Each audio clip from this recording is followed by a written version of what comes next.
Hey guys, it's Marie Antoinette with Posh Paper Perfection, and welcome to my channel. Hey guys, in this video I'm going to share with you the 6x6 envelope die by Griffin, and I'm very excited. I just came back from vacation.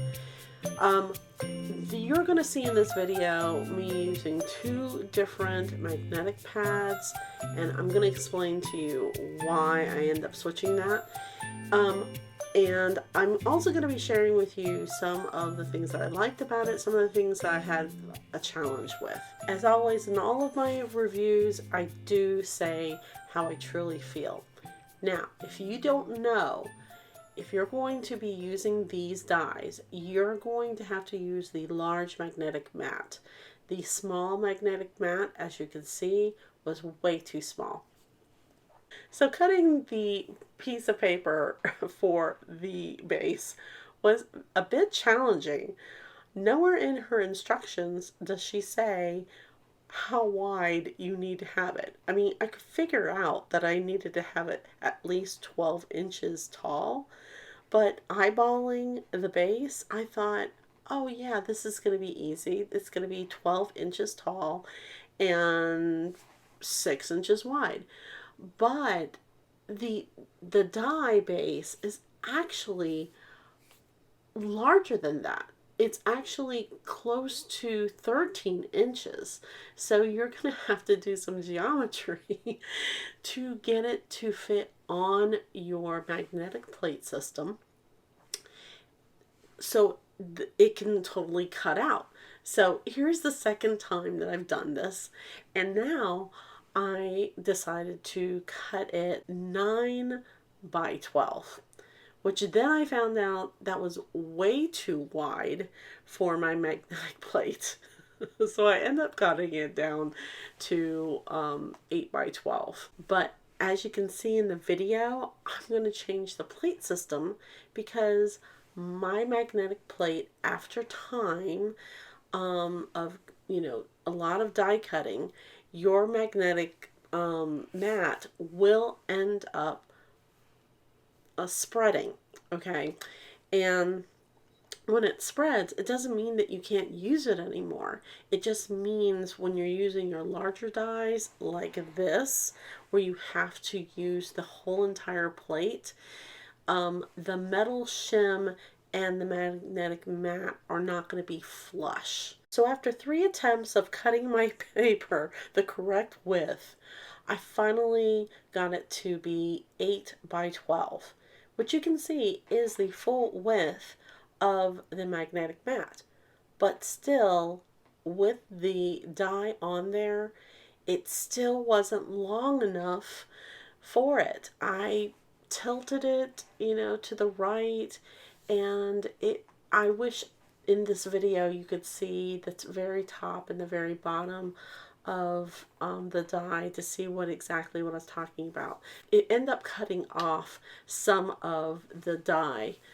Cutting out the envelope seals and the side panels was a breeze. No problem there.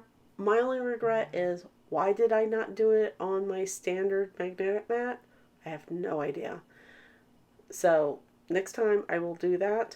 Also, with the seals, you would want to put some adhesive on the back of your cardstock. If you use some double-sided adhesive that you can tear off, it is much easier. Yes, if you have a Xyron, you can use a Xyron for that, but I hate my Xyron because it is not, even though it says it's permanent adhesive, it always comes off. So I go ahead and use score tape to adhere on the back of any of my cardstock. Now I thought it would be cute to use a pattern paper for the seals, but the embossing did not come out, and I think that using a foil paper or just a plain paper is better than pattern, because like you see, you can't even see it, but the gold one comes out so beautiful. My only regret for this one is that this one I did not put double-sided adhesive on it before I cutted it. So I really want to do that next time. And now the assembly. Oh my gosh. This kind of racked my brain. I don't know, maybe it's just me. I found the instructions not helpful whatsoever. So here's the thing. When you have the die cut, you have the emboss side and you have the deboss side. Okay, the deboss side is what you want as the back. And since this is an envelope, you want the deboss side in the inside of the envelope and the emboss side on the outside of the envelope. So in order for you to assemble this, you're going to have to flip it, okay, and have the deboss side on top. All right. And then once you have that deboss side on top, then your side panels, you're going to put the adhesive on the emboss side and then score it, okay, and then attach it to the deboss side in the inside. I know that sounds really confusing. I'm going to have a tutorial on that. I actually talked my way through it and finally got it. Also, she did not say to put tape in one area on the envelope, which I have always done. So anyway, lining up the edges is a little tricky too. Yeah, I had to, take it apart a couple of times in order to line it up correctly. In all honesty, I think making envelopes with my Cricut is a lot easier than this. But I know that some people don't have Cricuts. So it is good for a die.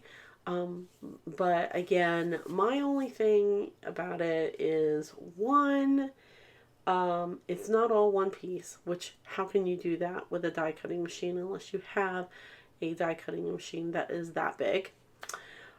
Two, the paper, it requires longer paper because of the dimensions. I'm going to try it again, but the 6x6 is very hard to get it not to cut off some of the paper. Okay. But other than that, I think I really like it. I think it's beautiful. Will I be using it all the time? Not really sure. It's a lot of work. If you don't have a Cricut, I think it's great. I think that you're going to absolutely love it. Now that it's assembled, now comes a true test. Will it fit a true Anna Griffin card? Those who make Anna Griffin cards know we like to stack our embellishments with foam adhesive, sometimes 5 layers deep. This one happens to be 3 layers deep, and it fits perfectly. 5 layers deep, not really sure. I'm thinking with a thicker card, you would have to adjust your score lines, but that's just an assumption. I haven't done that yet. Make sure to subscribe to my channel so you can be notified when I do upload the tutorial on how to assemble this. Again, it's going to be very detailed. I didn't feel that the instructions was a good enough explanation of how it's done. I'm sure Anna's going to be coming out in her finishing school how to cut and assemble this. But if you are not a member of the finishing school, make sure you subscribe to me so you can see how I do it. If you'd like more information about Anna Griffin's finishing school, go to Anna's blog or her website, annagriffin.com. Hey guys, thank you so much for watching my channel. And before you go, make sure that you click on the information card to see any other tutorials and reviews that I may have. Please consider subscribing to my channel and liking my videos. And don't forget, if you want to be notified of the latest videos, please click on the bell.